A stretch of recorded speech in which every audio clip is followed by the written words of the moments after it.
अफगानिस्तान की interior ministry ने एक बयान जारी किया है। उस बयान के अंदर यह कहा गया है कि पाकिस्तान ने D-30 जो ह्विट्जर के हमले करना शुरू कर दिए हैं अफगानिस्तान की सरहद के अंदर। और अफगानिस्तान के इंटीरियर मिनिस्ट्री के एक स्पोक्स पर्सन है जिसका नाम अमान है, उन्होंने ये कहा है कि पाकिस्तान ने ये हमले अफगानिस्तान की फौज के ऊपर किए हैं। आपको ये भी बता दें कि अफगानिस्तान की इंटीरियर मिनिस्ट्री का ये कहना है कि पाकिस्तान जो है वो तालिबानों को हर लिहाज से मदद फराहम कर रही है। कल तालिबानों के जो स्पोक्स पर्सन है शहीन, उन्होंने इंडिया के साथ बातचीत करी है। इंडिया के मीडिया पर पहली मर्तबा आकर, तारीख में पहली मर्तबा आकर उन्होंने जो है बातचीत करी है और इंडिया को मुंह तोड़ जवाब दिया है कि ISI हमें सपोर्ट नहीं करती, ना ही हमारे पास किसी किस्म का कोई इस तरह का काम है। और उन्होंने ये भी कहा कि वो 1990s वाले अब तालिबान नहीं रहे, हम मेजर स्टेक होल्डर हैं। और अगर आप इंडिया वालों को ज्यादा मसला है, अगर आप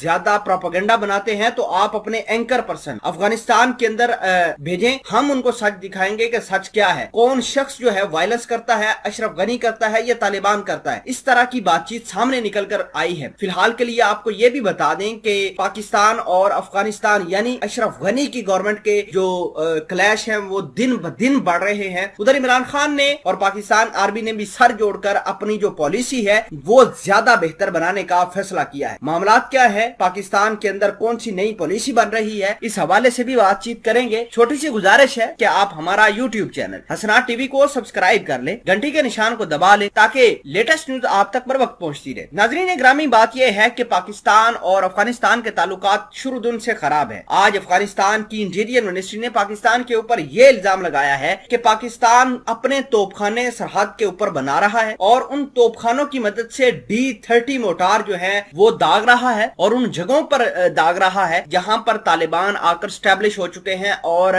जो गवर्नमेंट की रिट है वो कमजोर हो चुकी है। आपको ये भी बता दें कि ये जो ह्विट्जर है ये बेसिकली रशियन मेड ह्विट्जर है। इसके अंदर D-30 जो मोटार इस्तेमाल किए जाते हैं जिनकी रेंज तकरीबन 15 किलोमीटर से 25 किलोमीटर तक होती है और ये काफी जंग के अंदर इस्तेमाल होती रहती है। अगर इसके यूनिट्स की बात करें तो पाकिस्तान के पास तकरीबन 80 यूनिट इसके ह्विट्जर्स के मौजूद है जो कि रशियन मेड हैं। अगर भारत की बात करें तो भारत के पास इसके 500 यूनिट है। अगर हम दीगर ममालिक की बात करें तो वो भी रशियन के इसी तोपखाने को इस्तेमाल करते हैं किसी भी जंग के अंदर। तो अगर हम बात करें भारत की तो भारत लगातार अफगानिस्तान को सपोर्ट कर रहा है। पाकिस्तान ने पहले दिन भी कहा था, तालिबान खुद भी कह रहे हैं कि पाकिस्तान जो है किसी तरीके से तालिबानों को सपोर्ट नहीं कर रहा। आपको ये भी बता दें कि ये जो बॉर्डर का इलाका है कुन्नड़ जिसका नाम है, वहां पर तालिबानों ने टैक्स लेना शुरू कर दिया है आम आवाम से, या जो भी ट्रेड हो रही है वहां से टैक्स वसूल करना शुरू कर दिया है। तो ये एक डेवलपमेंट है बहुत बड़ी और अफगानिस्तान ये सारा का सारा जिम्मेदार